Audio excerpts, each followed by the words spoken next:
Welcome to Dollars and Cents with Freedman Financial, the home for financial advice in a language you can understand. Created by Marc Freedman of Freedman Financial, he and his team of certified financial planner professionals will discuss timely topics that help individuals and families make smart financial decisions. And now, get ready for this week's edition of Dollars and Cents with Freedman Financial.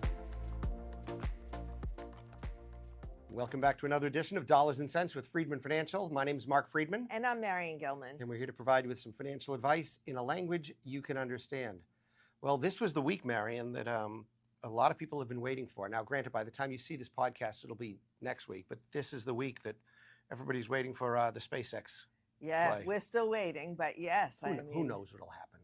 They say, I just saw this morning that it's 4 times oversubscribed, meaning 4 times more people want to buy shares than are actually shares out there being sold, which is amazing. Which is amazing to me because you know what? On Friday afternoon, assuming it opens on Friday, right, you can buy it.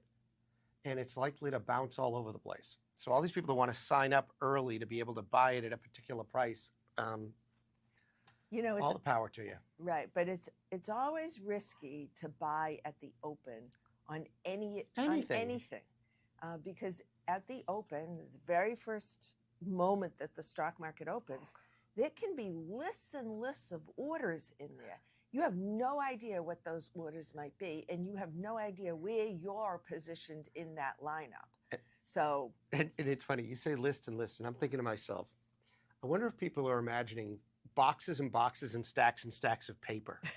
It's all electronic. It's all electronic.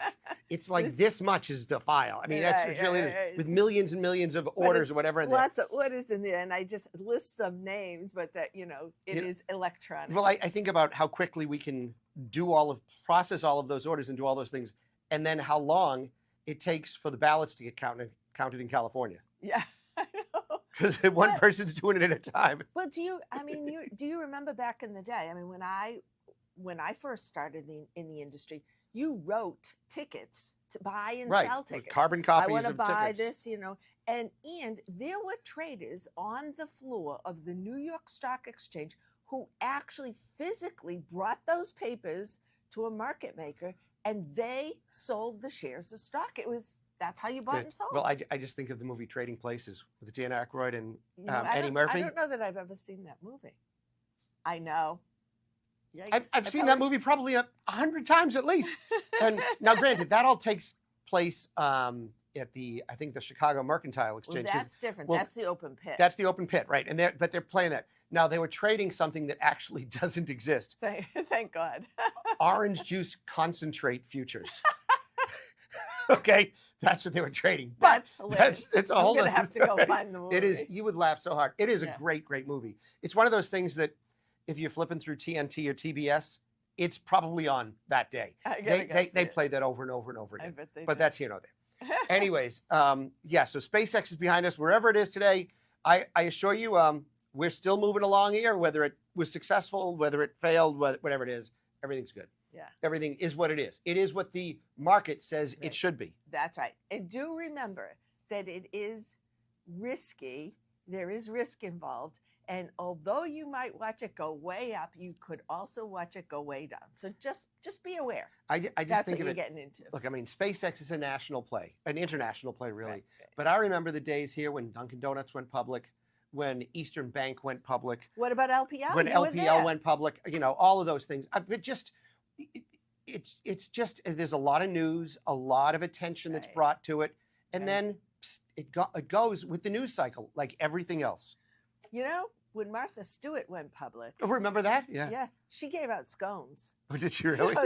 or muffins or something at the stock exchange. Why not, right? Exactly. But something else that we're seeing that's becoming very popular, and it's a trend right now that we're seeing in our office, is more and more of our retired clients are looking to sell their home and buy a condo or move into a new home. Yeah. And what they're finding is because prices are so appreciated, right, they don't want to have a gap in between the selling of their home and the moving into another home. They need to get a mortgage, or they need to borrow money so that they can purchase something. Bridge that gap, right. And the conversations we're having with them are very interesting because what they seem to think is just a simple process is not so simple. It really is not, no. So a lot of them, again, they want to pay cash. Right. That's the other part of it. They don't want to take out a mortgage. And so to come up with cash to buy a home around here, we happen to live in a relatively high priced home district, let's put it that way. Well, look, it's hard to get homes under $1 million. Yeah, the average home is close to $1 million right now. It's just crazy. Exactly. So even though you think you might be downsizing, you might not be down pricing. Because, right. But, a lot of these folks have been in their home for some 40, 50 years. They paid $19,900 or $26,900 for their home. Right. And they're about to get $1 million for their house. Correct. And maybe that house is 2,600, 2,800 square feet, or maybe even a little smaller than that. And they're moving into a condo that might be 1,800 square feet. Right. Yet the cost is the same. That's right. Because they're getting all kinds of upgrades in this condo. It might be brand new. You have all brand new appliances. You also have, somebody else to take care of everything around. Right. From cutting the grass, from shoveling the driveway, from watering the plants outside, to having a common area, a kitchen, perhaps a security guard downstairs, parking, all that kind of stuff. So how do you get that money up front, though, if you want to buy another property first and then sell your existing property so that you, again, don't have to go rent an apartment somewhere? And that's a struggle for some people. Well, but the thing is yes, a lot of people want to pay cash because they hear, hey, if I'm not a cash buyer, the seller's not going to sell to me. Or I don't want an interest rate of 6.5%. Now, mind you, I don't know about many of these people, but when I bought a house 40 years ago, my interest rate was 12%. Yeah, so. And my first house was 9.25%. Yeah. That was in 1992 in Stoneham. Yeah, so mine was 1987, and it was... Yeah, it was up there, right? Yeah, 1986. But the point is, though, is that there are ways in which retirees can get money. That's right. And, we've talked about this idea of a collateralized loan, which sometimes is available. I'm not going to get into the details of it, but if people have the means and investment accounts, they can borrow against it. That's a possibility. But not retirement. Not retirement accounts, right. It has to be. So that is the problem. The problem is they look at their assets or their liquidity, how much they have in their accounts, and they might see $1 million, $2 million, whatever that is. A lot of that, however, is typically in a retirement account, and that presents an issue. And then, so let's say you have those assets, right, whether it's in a retirement account or not. Well, you could go to the bank and say, hey, I'd like to get a mortgage. Right. Or you might say, I've got all this equity in my house. Remember, I paid $29,900 for the house, and now it's worth $1 million. And I don't have a mortgage. I don't have a mortgage. Why can't I get a home equity loan? And they'll go to the bank and they'll find it's not as easy to be lent to as a retiree as it is to be an employed individual. And why is that, Marion? Because they don't have any income. I mean, they have Social Security, but they do not have an outside income stream. And mortgages today, home equity lines today, for most big banks, they have to be what are called conforming mortgages, because the banks who lend the money then sell the mortgages. They're grouped together and they're sent out as bonds. So they have to fit a certain criteria.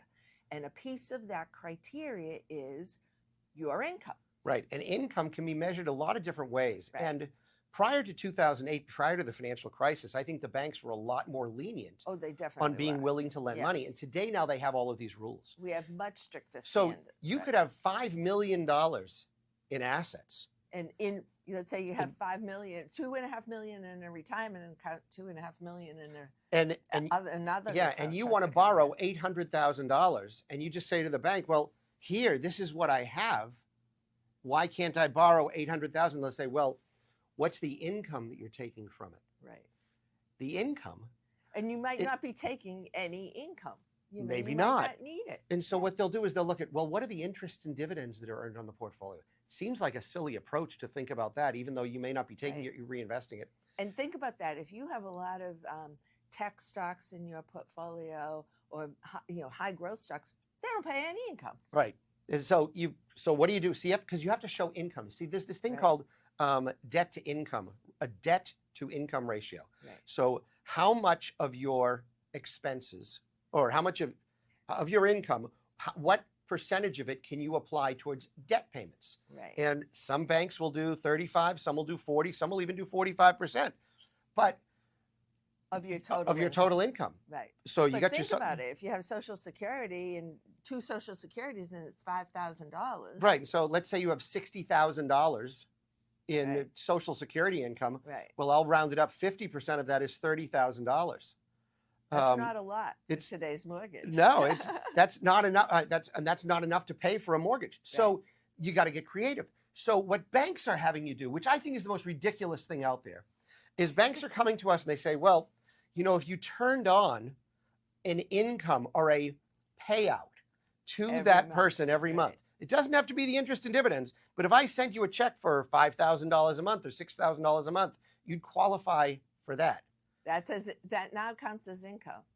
It doesn't count as income. I mean, because I look at it that if you had that $1 million, $5 million, $500,000, whatever it is you have in your investment account, right, you could spend that tomorrow and it would be gone. I mean, the bank's taking a huge risk. Sure they are. But so it's interesting to see how the banks are looking at retirees for risks. But here's the bigger thing. Let's assume you can get that mortgage. Let's assume you're able to buy the place that you want to move into. Right. There's a bunch of things that many people have forgotten to consider that's also part of the additional costs. Right. You might think, okay, oh, well, I could afford that mortgage. Yeah, look at my accounts. They've grown so much. I can certainly pay for, my accounts have now grown, doubled.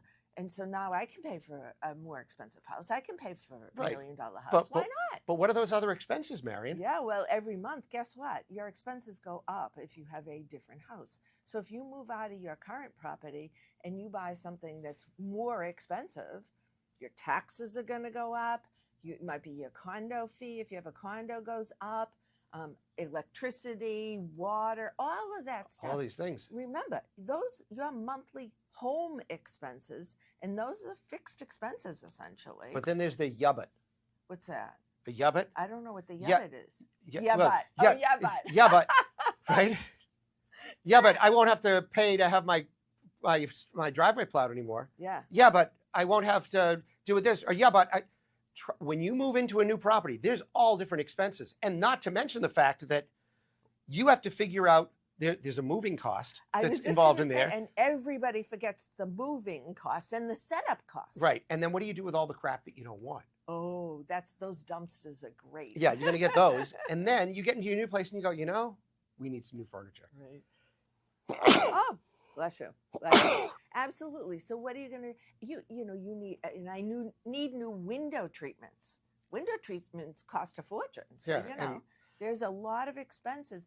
And if you move into a new place, brand new, there are a lot of fixtures you actually have to buy. I mean, some new places don't come with, towel racks in the bathrooms and things like that. So. It is amazing. When you've been living in your home for as long as you have, and you haven't done home repairs like replace the carpets, replace the window treatments, paint the rooms. Yeah. Something that generally, or painting the room, maybe that was something that you did as your own little project at home. Sure. Now you're not going to do that. You're retired. You're going to hire someone. And you're blown away with how expensive everything is. So it isn't just the purchase of the property.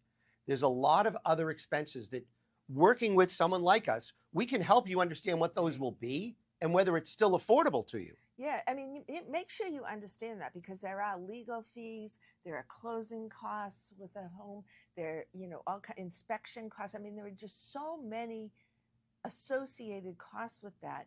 And I don't think when we remind people of this, but I don't think they really consider that up front. One of the other things that we've learned from some of our clients, they're in their home and they say, I want to get out of my home. It's too big. And so they move to a condo. Maybe it's a 1 or a 2 bedroom condo. So it's smaller than what they were in before. Yeah. And then they're there for a couple of years. And as they age, they realize, you know what? I need help.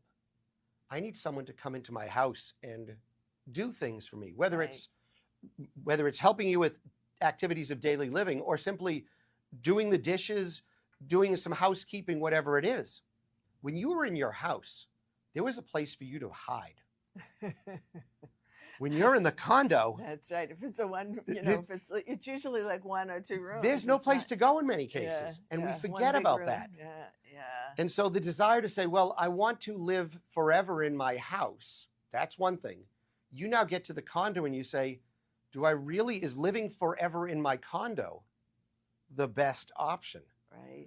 So there's a lot of things that folks neglect to think about. They just look at the financial aspect of selling one property and moving to another. Yeah, maybe we're eliminating the stairs. Trust me, there's a lot of reasons to do it. Right. But there's a lot of reasons to also understand the implications of what it is that you're doing. Yeah, and so you really need to take a broader look at, what does this move mean to my entire life situation as opposed to just my finances. Oh, and by the way, when you get that 1 or 2 bedroom condo, yeah, are you ready to host the parties again? Do you want everyone coming to the house for Christmas and for Thanksgiving? Do you have enough room for that? Where are the grandkids going to sleep? Sure, exactly. All that kind of stuff. Yeah. That's what we call financial advice in a language you can understand. That's what we do here at Freedman Financial every day, every week, every year, every decade. Doing it for a long time. Long time. So many people ask us about what is it that I get for the fee that I pay you? Right. Well, oftentimes financial advisors talk about, we'll find you decent investments. We'll rebalance your portfolio. We'll keep an eye on your portfolio. We look at that as the bare minimum of what we do here. The stuff we're talking about today, those are the real conversations. That's what we have. I mean, real estate happens to just be one of those conversations we're having today, but it goes the full spectrum. Understanding the big picture. So if you're working with a financial advisor now, I would ask you, if you're paying them a fee, what is it that you're getting for your fee? If you want to call us and say, what is it that I get for the fee that I pay you? We'd be happy to have that conversation. Absolutely. Because we've got a really good answer and we stand behind it as well. Every day. Yeah, that's going to do it for us this week. If you'd like to get serious about your financial planning or investment management needs, we hope you'll give us a call. 978-531-8108. That's 978-531-8108. Or visit us on the web, freedmanfinancial.com. That's Freedman. 2 E's in a D. Financial.com. Go to the bottom of any page, put in your name, your email address, and you'll be amongst the thousands and thousands of subscribers that get our weekly free newsletter every Friday at 10:30 in the morning. It's called Planning Pointers, and it's filled with financial advice in a language you can understand. That'll do it for us this week. Have a great week, everybody. We'll see you again next week with more Dollars and Cents. Enjoy. During today's episode of Dollars and Cents with Freedman Financial, your host may have discussed specific financial planning and investment ideas that are for general information only and not intended to provide specific advice or recommendations. Please remember that investing involves risk and may include loss of principal. Always consult a certified financial planner professional, qualified attorney, or tax advisor prior to investing to determine what is appropriate for you. Securities and advisory services offered through LPL Financial, a registered investment advisor, member FINRA, SIPC.